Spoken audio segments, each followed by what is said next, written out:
magbuhay ang headlight, ayos. Kaso putol-putol pa rin, no? Putol-putol sa minor. Basta may kumusumo ng maraming kuryente. Maganda. Ano ko?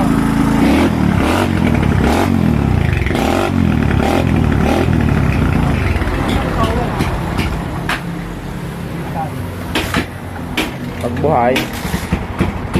Ayan. Wala Putol. buhay yan. Wala hindi buhay ang headlight. Buhay ko ha. Yan. Basta yung preno ko.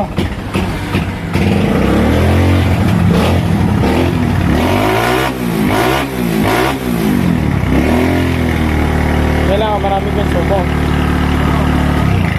Buhay ko na. Patay din. Wala ka na. Okay mga bossing, ayan. So magandang araw na naman po sa atin lahat mga bossing. At welcome back na naman mga boss dito sa ating channel. So for today's video natin mga bossing, ayan. So nakita nyo naman ang issue at problema ng ating unit na dumating sa atin ngayon. So itong unit na to ay hatak-hatak dito ng isa nilang unit galing sa ibang gawaan dahil hindi mapatino yung andar ng ating unit. So issue yun mga bossing, hindi po siya rapid backfire. Okay, so ang problema ay nagpuputol-putol lang andar. So ang ginawa nung unang gumawa, ayan, so kung makikita nyo, pinalitan ng bagong karburador. So pinalitan na replacement na karburador ang unit na dumating sa atin. At ito nga yung original na karburador ng ating unit. So buti na lang nadala ni bossing ang kanyang original, kaso ang problema hindi na niya naibalik yung kanyang nabiling karburador dahil pinalitan na ito ng mekaniko. So hindi ko na kung bakit hindi po pwedeng ibalik yung pyesa. So sayang naman, binayaran ni customer pero hindi nagkaigay ang unit. Okay, so for today's video mga boss, ituturo at share ko sa inyo paano ang gagawin natin pagda-diagnose in case na halimbawa mangyari sa rin sa inyong unit ang ganitong pangyayari. Okay, so step by step tuturo ko sa inyo paano natin naalamin at paano natin i-diagnose. So umpisahan natin muna mga bossing dito sa kuryente.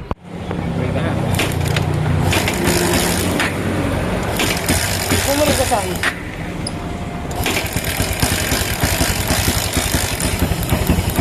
Yan, para kita ko.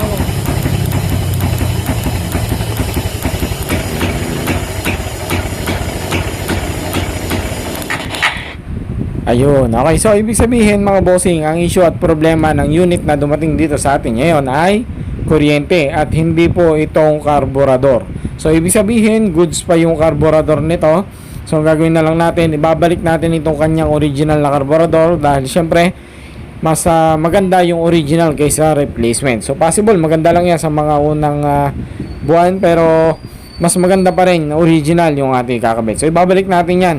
So ang magpo-focus naman tayo mga bossing is sa kuryente. Dahil kung makikita nyo yung supply ng kuryente na lumalabas sa ating ignition coil ay putol-putol. At eto nga mga bossing, upon checking natin at pagkabukas natin sa left side cover ng ating unit, eto yun napansin natin. Palit din pala ito ng regulator, kaso ang problema ay replacement. Okay, so ang isa pang problema nito, yung battery ng ating customer ay discharge na rin. So kung pagka ganito ang issue at problema ng unit nyo mga bossing, ang problema po nito ay regulator lang. Okay, so kung paano natin malalaman na regulator ang issue, kapag ka ganitong mga local ay kakabit nyo, dapat meron kayong goods na battery. Pero kapag mga bossing yung inyong regulator ay replacement, hindi po siya andar na matino. Lalo na kapag ang inyong battery ay discharged or hindi nyo rin siya mapapaandar na matino ng walang battery. So dapat mga bossing, pag pinaandar po natin ang ating unit ay mapapaandar po natin siya kahit walang battery. Doon po natin malalaman na goods yung ating regulator. So kapag ka mga local, hindi po talaga natin mapapaandar yan. It's either may gurong kayong goods na battery, mapapaandar po natin ang ayos yan. So nagcha-charge naman yung ating regulator na local, kaso hindi ganun kaganda compare doon sa original. Okay, so ito papakita ko sa inyo mga bossing na kapag ka merong goods na battery yung ating unit ay mapapaandar natin siya ng matino. So nag-bypass tayo ng battery, naglagay tayo ng goods na battery. Ito, testingin natin kung ayos.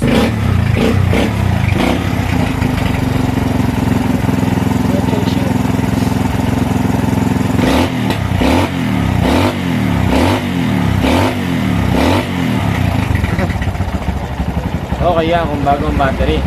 Maganda. Pero kung ano to, kasi local lang ano regulator pwede yan. Kasi hindi pwede walang battery. Kailangan may battery. Ngayon, kung gagamitin ulit yung ano, dapat good na regulator. Papalitan na regulator no original local thing. Ayun o, good na siya. Nakakarga naman. Pero try mo, gutin mo yung negative. Ito, putol-putol ulit yan. Ayun o. Sabihin, yung regulator niya ay may problema. Tsaka hindi naman kasi ito original nito. Kailangan palitan to ng yung original. Ayun, magari. Ibig sabihin lang ba't nung pinagawa nyo, pinalitan ng karburador? O, ito ka sabihin, ba't hindi binalit yung karburador? Hindi naman pala sira. Di siyempre pag andar na makinig kayo pa rin, hindi naman nabago Hindi, nag-iba naman. Tagal na yun. Nag-iba rin. Parang talaga sa tulog niya, pero nagtagal din pa rin. Putol-putol pa rin, ibig sabihin hindi yun ang problema, no? Kasi kung ang problema niya ni karburador, Ito pa huli na wala naman yung putol-putol, ayos ang takbo, namamatay naman. kasi ang problema, kung ang problema yung karburador, di dapat sana hindi nagkaigihan yung karburador na rin. Eh, good yung karburador, walang problema. Regulator lang talaga ang problema niya. Okay, so ayan mga bossing, tinataya natin ang regulator. So, ang ginamit natin regulator ay yung sa bago. Ayan. So, yung ganitong regulator yung ginamit natin kasi mas mura ito. Sa 900 plus lang itong ganito. Compare natin dyan sa luma na sa 1.7 yung original. Okay, so testingin natin kung okay na. Ayan, nakita nyo wala tayong battery. Check natin. Okay. Ayan. Nakikita nyo na under na yung unit natin, wala tayong battery. Okay, so goods na. Okay, so ayun mga bossing, naayos na natin ang unit ni bossing. So ganun lang po yung tamang pag-diagnose kung ano yung magiging issue at problema para malaman natin ang ayos, para hindi tayo nanghuhula at nagpapalit tayo ng mga sa mga maling pyesa. So kawawa naman yung customer na pabibilhin natin ng mga pyesa, lalo na gaya na nangyari dito sa unit ni bossing. So tama naman, pinalitan na regulator dahil possible yung kanya regulator ang may problema. Kaso nga lang, ang naging problema ay busted yung battery, then replacement yung pinilit. Pero kung original yung pinilit, kuha na to nung unang gumawa. Kaso nga lang, ayun, yung mga maling pyesa hindi na naibabalik, so sayang naman. So malaki na kayo nagastos si boss, kaya hindi na natin na muna pinapalitan ng battery. So yung pinapalitan na lang muna natin is yung kanyang regulator. So tandaan po natin mga bossing na kapag ka ang Barako 175 po, kahit wala po yung battery, aandar at matino po ang andar nyan. So hindi po porket battery operated ang ating mga unit, hindi na po sila andar kapag walang battery. So ano pa yung silbi ng ating regulator kapag walang battery, ano? Okay, so tandaan po natin ha, kapag all goods ang charging, all goods ang andar ng ating unit kahit walang battery. Okay mga boss, so maraming salamat sa inyong panonood. So till next video natin mga bossing, huwag niyo po sana kalimutan mag-like and subscribe sa ating channel. Support nyo naman po itong ating video. Ayan, so maraming salamat po. God bless po sa ating lahat. Ride safe po sa ating mga boss.